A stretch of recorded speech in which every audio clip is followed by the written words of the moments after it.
Hello बच्चों, कैसे हैं। आज के एक और लेक्चर में हम लेके आए हैं आपको सेकंड क्लास, जिसमें हम आवेश के आगे कुछ पढ़ेंगे। तो आज पढ़ेंगे हम किसी वस्तु को आवेशित करने के प्रकार। हम पढ़ रहे थे इलेक्ट्रोस्टैटिक का ये सेकंड भाग क्यूक रिवीजन में।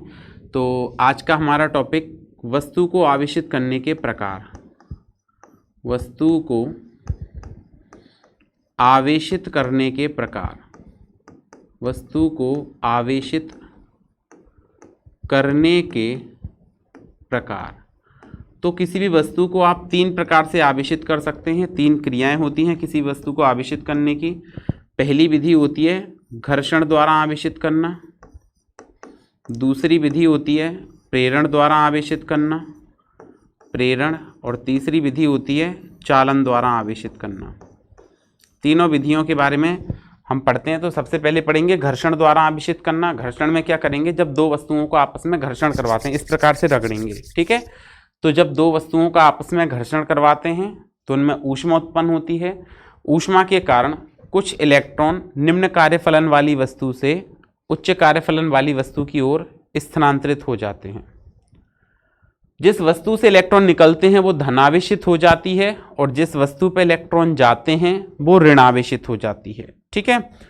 लेकिन निकाय का कुल आवेश नियत रहता है। क्या बताया, जब दो वस्तुओं का आपस में घर्षण करवाते हैं तो घर्षण करवाने पर जो दोनों वस्तुओं में घर्षण होगा तो उनमें गतिज ऊर्जा बढ़ती है, जिससे इलेक्ट्रॉन निम्न कार्यफलन वाली वस्तु को छोड़कर उच्च कार्यफलन वाली वस्तु की ओर चले जाते हैं। जिस वस्तु से इलेक्ट्रॉन जाते हैं वो धनावेशित, और जिस पर जाते हैं वो ऋणावेशित हो जाती है। बट निकाय का कुल आवेश इसमें क्या रहता है, नियत रहता है। ये होती है घर्षण क्रिया।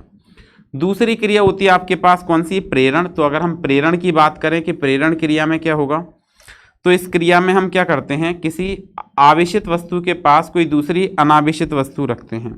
ये एक आपके पास कोई एक आवेशित वस्तु हो गई, इसके पास कोई दूसरी निकट हमने कैसी वस्तु रखी, अनावेशित वस्तु रखी, ठीक है। आवेशित वस्तु के पास कोई दूसरी अनावेशित वस्तु रखते हैं, निकट रखते हैं, पास में रखते हैं। तो इसको पास में रखने से क्या क्रिया होगी कि जब किसी आवेशित वस्तु के पास कोई दूसरी अनावेशित वस्तु रखते हैं तो ये पहली वाली वस्तु जो है ए, ये आवेशित है, मतलब बाहरी स्रोत से हमने इसको आवेश दे रखा है, पॉजिटिव चार्ज। और इसके पास कब जब दूसरी कोई अनावेशित वस्तु रखेंगे तो अनावेशित वस्तु उदासीन वस्तु रखेंगे, तो उदासीन वस्तु क्या होती है, इस पर ऋणावेश और धनावेश की मात्रा समान होती है। समान होती है तो आवेशित वस्तु का जो सिरा अनावेशित वस्तु की ओर होता है उस पर विपरीत प्रकृति का आवेश, और दूर वाले सिरे पर आवेशित वस्तु से समान प्रकृति का आवेश प्रेरित हो जाता है, ठीक है। क्या बताया प्रेरण क्रिया में कि जब किसी आवेशित वस्तु के पास कोई दूसरी अनावेशित वस्तु रखते हैं तब अनावेशित वस्तु क्या होगी, इलेक्ट्रॉन और प्रोटॉनों की संख्या आपस में बराबर होगी।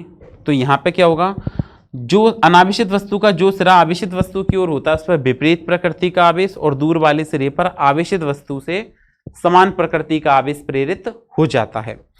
अब जब हम इसके बाहरी सतह को पृथ्वी से संपर्कित कर देंगे, भू संपर्कित कर देंगे, तो पृथ्वी से कुछ इलेक्ट्रॉन आएंगे और वो इसके विपरीत प्रकृति के आवेश को उदासीन कर जाएंगे।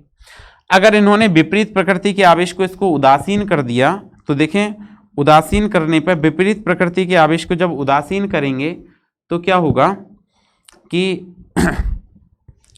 अब हम ऐसा कह सकते हैं कि ये जो आवेश है, यहाँ से कुछ इलेक्ट्रॉन आएंगे और इसका ये आवेश समाप्त कर जाएंगे, ये विपरीत प्रकृति का आवेश समाप्त कर जाएंगे।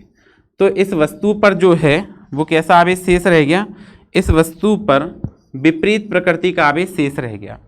अब हमने क्या किया, इसका पृथ्वी पे से संपर्क हटा दिया, इस तरह से पृथ्वी पे से संपर्क हटा दिया, और ये जो अनावेशित वस्तु थी उसको आवेशित वस्तु से हमने क्या किया, अलग कर लिया। जैसे इसको अलग करेंगे तो इस पर क्या होगा, विपरीत प्रकृति का आवेश आवेशित वस्तु से जो विपरीत प्रकृति, ये अलग कर लिया हमने, इन दोनों से इसको अलग कर लिया। जैसे आपने अलग किया तो इस पर अनावेशित वस्तु से जो विपरीत प्रकृति का आवेश है वो एक समान रूप से प्रेरित हो जाएगा। ये क्रिया हमारी क्या कहलाती है, प्रेरण, ठीक है। फिर से सुने, प्रेरण में क्या बताया, जब किसी आवेशित वस्तु के पास कोई दूसरी अनावेशित वस्तु रखते हैं तो अनावेशित वस्तु का जो सिरा आवेशित वस्तु की ओर होता है उस पर विपरीत प्रकृति का आवेश, और दूर वाले सिरे पर आवेशित वस्तु से समान प्रकृति का आवेश प्रेरित हो जाता है। जब हम इसको भू संपर्कित कर देते हैं तो कुछ इलेक्ट्रॉन आते हैं, इसके धनावेश को समाप्त कर देंगे, मतलब इस पर केवल ऋणावेश शेष रह जाएगा।